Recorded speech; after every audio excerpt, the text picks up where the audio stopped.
এই কোরআনের 6টি হক রয়েছে আমাদের ওপর। আল্লাহ রাব্বুল আলামিন শুধু আমাদের এই কোরআন মুখস্থ করে শোনার জন্য পাঠায়নি। এই কোরআনুল কারিমের 6টি হক হচ্ছে, 1 নম্বরে আল্লাহর এই কোরআনের ওপর আমাদের ঈমান আনতে হবে। এই কোরআনুল কারিম সম্বন্ধে আল্লাহ তাআলা বলছেন, জালিকাল কিতাবু লা রাইবা ফীহি হুদাল লিল মুত্তাকিন। জালিকাল কিতাব, এই কিতাবের মধ্যে কোনো সন্দেহের অবকাশ নেই। হুদাল লিল মুত্তাকিন, আল্লাহ রাব্বুল আলামিন এখানে বললেন যে এটি মুত্তাকিদের জন্য হেদায়েত। এই কোরআনের ওপর যারা ঈমান আনবে নিঃসন্দেহে আল্লাহ তাআলা তাদেরকে হেদায়েতের পথে পরিচালিত করবেন। তাহলে 1 নম্বর পয়েন্ট হলো কোরআনের প্রতি আমাদের ঈমান আনতে হবে। আল্লাহ তাআলা যে কোরআন আমাদের পাঠিয়েছেন, আমাদের উপর আমাদের নবীর মাধ্যমে আমাদের কাছে পৌঁছে দিয়েছেন, এই কোরআনকে আমাদের ঈমান আনতে হবে। শুধু ঈমান আনলে হবে না, এর প্রতি বিশ্বাস রেখে আল্লাহ তাআলা যা আদেশ করেছেন তা মানতে হবে, যা নিষেধ করেছেন সেটাও মানতে হবে। আমাদের নিষেধগুলো আমাদের ছেড়ে দিতে হবে। 2 নম্বরে কোরআনের হক হচ্ছে তেলাওয়াত করা, শুদ্ধভাবে তেলাওয়াত করা। আল্লাহ রাব্বুল আলামিন বলছেন, ওয়ারাত্তিলিল কুরআনি তারতিলা। আল্লাহ নবীর মাধ্যমে জানিয়ে দিলেন যে তোমরা কোরআনকে তেলাওয়াত করো স্পষ্টভাবে, তারতিলের সহকারে। কোরআনুল কারিম 3 ভাবে পড়া যায়। 1 নম্বর হচ্ছে হাদর।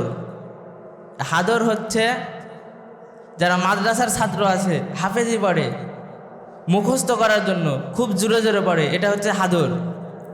কিন্তু শব্দ হচ্ছে মাদ মাখরাজ সব কিছু ঠিক থাকতে হবে, ভুল না, সব ঠিকঠাক করে মাদ মাখরাজ সংক্ষিপ্ত করে জোরে জোরে পড়ার নাম হচ্ছে হাদর।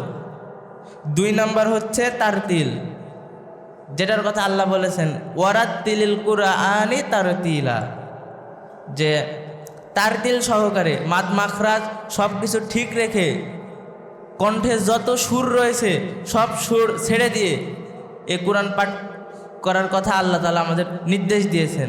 এটা হচ্ছে তারতিল। আর 3 নম্বর হচ্ছে তাগরিব। এটি হচ্ছে মধ্যম পন্থা অনুযায়ী, একেবারে জোরেও না আবার একেবারে সুন্দরভাবেও না। এটা নামাজে পড়া হয়, ইমাম সাহেবরা নামাজে পড়েন তাগরিব, মাদ মাখরাজ ঠিক রেখে সংক্ষিপ্ত করে, একবারে ধীরেও না একবারে জোরেও না, মাঝ বরাবর, এটা হচ্ছে তাগরিব। তো 2 নম্বর হক আমাদের কোরআন শুদ্ধভাবে পড়তে হবে। এরপরে 3 নম্বর হক হচ্ছে বুঝে পড়া। এই কোরআনুল কারিমের মধ্যে আল্লাহ রাব্বুল আলামিন আমাদের জন্য কি মেসেজ দিয়েছেন এটা আমাদের জানতে হবে। আল্লাহ রাব্বুল আলামিন বলছেন, আফালা ইয়াতাতাব্বারুনাল কুরআন। আল্লাহ রাব্বুল আলামিন আক্ষেপ করে বলছেন, আমাদেরকে প্রশ্ন করে বলছেন, তোমাদের কি এমন হলো যে তোমরা আমার কোরআন নিয়ে গবেষণা করছো না, কোরআন পড়ছো না? এ কোরআন যে আমি তোমাদের কাছে দিলাম, এ কোরআনের মধ্যে আমি কি দিলাম, কি আছে, এর মধ্যে কি আছে এটা তোমরা কেন বুঝছো না, গবেষণা করছো না কেন? এজন্য 3 নাম্বার আমাদের কোরআন নিয়ে গবেষণা করতে হবে, পড়তে হবে, বুঝতে হবে, তাফসির পড়তে হবে। এরপরে 4 নাম্বার হচ্ছে এ কোরআন বুঝার পরেই তো আমরা আমল করব। কোরআনে কি আছে সেটা না জানলে তো আমরা চলতে পারবো না, কোনো কিছু না জেনে তো করতে পারবো না আমরা। এজন্য কোরআনে ভালোভাবে তাফসির, ব্যাখ্যা, বিশ্লেষণ এগুলো বুঝার পরে আমাদের এর উপর আমল আনতে হবে, বাস্তব জীবনে আমল করতে হবে। আল্লাহ রাব্বুল আলামিন কোরআনুল কারিমের মধ্যে বলছেন, কিতাবুন আনজালনাহু ইলাইকা মুবারাকুল লিয়াদাব্বারু আয়াতিহি ওয়ালিয়াতাযাক্কারু উলুল আলবাব। আল্লাহ রাব্বুল আলামিন বলছেন, হে নবী আপনি জানিয়ে দিন আমি এক কল্যাণকর কিতাব পাঠিয়েছি, ইহা আমি আমার বান্দা হযরতে মুহাম্মদুর রাসূলুল্লাহ সাল্লাল্লাহু আলাইহি ওয়াসাল্লামের উপর অবতীর্ণ করেছি, যাহাতে মানুষ উপকৃত হবে।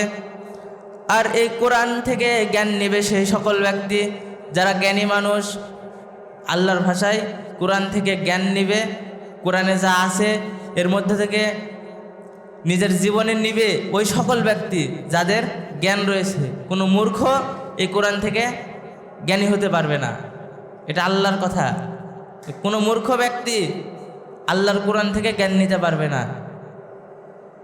আল্লাহ রাব্বুল আলামিন জ্ঞানীদের জন্য এই কোরআন এই দুনিয়ার জমিনে অবতীর্ণ করেছেন। এরপরে 5 নাম্বার, কোরআন অনুযায়ী পড়ার পরে যা বুঝলাম সেটা নিজের জীবনে আমল করলাম। এরপরে 5 নাম্বার হচ্ছে মানুষকে দাওয়াত দিতে হবে, দাওয়াতি কাজ করতে হবে। যেটা আমি জানি সেটা অপর ভাইকে আমি পৌঁছে দেব। আল্লাহ রাব্বুল আলামিন এই দাওয়াতের ব্যাপারে বলছেন, ওয়ালতাকুম মিনকুম উম্মাতুন ইয়াদউনা ইলাল খায়র ওয়া ইয়া'মুরুনা বিল মা'রুফি ওয়া ইয়ানহাউনা আনিল মুনকার ওয়া উলাইকা হুমুল মুফলিহুন। আল্লাহ রাব্বুল আলামিন বলছেন, তোমাদের মধ্যে এমন একটি জাতি থাকার দরকার, তোমাদের মধ্যে এমন একটি উম্মত থাকা দরকার যারা মানুষকে কল্যাণের দিকে ডাকবে, ভালো কাজের দিকে ডাকবে, খারাপ কাজ থেকে মানুষকে বিরত রাখবে এবং খারাপ কাজে বাধা সৃষ্টি করবে। আর জেনে রাখো, এই কাজগুলো যারা করবে, যারা করবে, যে দল করবে, তারাই হচ্ছে সফলকাম।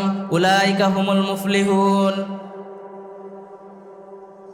আল্লাহ রাব্বুল আলামিন তিনি নিজেই বলে দিলেন, সফলতার ব্যাখ্যা দিয়ে দিলেন।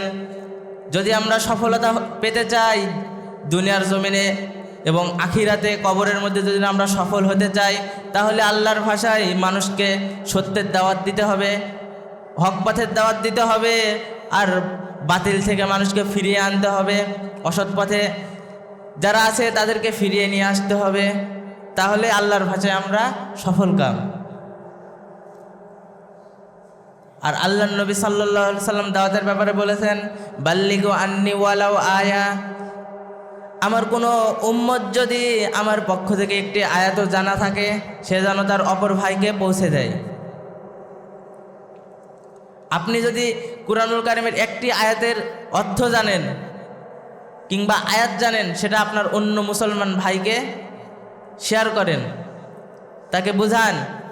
এমনও হতে পারে আপনার একটি কথাই তার জীবন পরিবর্তন হয়ে যেতে পারে। আল্লাহ রাব্বুল আলামিন কুরআনুল কারীমের মধ্যে বলেছেন যে হেদায়েতের মালিক কেউ না, হেদায়েতের মালিক একমাত্র আল্লাহ। কিন্তু আমাদের দাওয়াত দিতে হবে। এই দাওয়াত যদি আমরা বন্ধ করে দিই, তাহলে আল্লাহ রাব্বুল আলামিন আমাদের উপর গজব নাজিল করবে, নাউজুবিল্লাহ। এজন্য নিজে শুধু আমল করব তা হবে না, নিজেও আমল করব, অপর ভাইকেও তার আদেশ দিতে হবে, তাকে দাওয়াত দিতে হবে। এরপরে 6 নম্বর পয়েন্ট হচ্ছে কোরআনের সম্মান মর্যাদা রক্ষা করা। আল্লাহ তাআলা বলেছেন যে কোরআন আমি নাজিল করেছি, এর সংরক্ষক, এর রক্ষাকারী আমি নিজেই। আল্লাহ নিজেই এই কোরআন কারীম সংরক্ষণ করবে। কিন্তু আমাদের দ্বারা যেন এই কোরআন অপমানিত, অপদস্থ, লাঞ্ছিত না হয়। আল্লাহ এই কুরআনুল কারীম কিভাবে আমরা তেলাওয়াত করব, কিভাবে এই কুরআনুল কারীম কোন অবস্থায় ধরব, সব কিছুই কুরআনুল কারীমের মধ্যে বলে দিয়েছেন। ওযু ছাড়া কোরআন ধরা যাবে না, অপবিত্র অবস্থায় কোরআন ধরা যাবে না, এটা করলে কোরআনকে অসম্মান করা হবে। আল্লাহ রাব্বুল আলামিন বলছেন, ইন্নাহু লাকুরআনুল কারীম ফি কিতাবুম মারকুম। এটি এক মহান কোরআন, সংরক্ষিত কিতাব। এজন্য কুরআনুল কারীম যেন লাঞ্ছিত না হয় আমাদের দ্বারা, সেটা আমাদের খেয়াল রাখতে হবে। তাহলে রমজান মাস যেখানে ছিলাম, রমজান মাস গুরুত্বপূর্ণ হয়েছে কুরআনুল কারীমের কারণে। আর কোরআনের 6টা হক আমরা শুনলাম।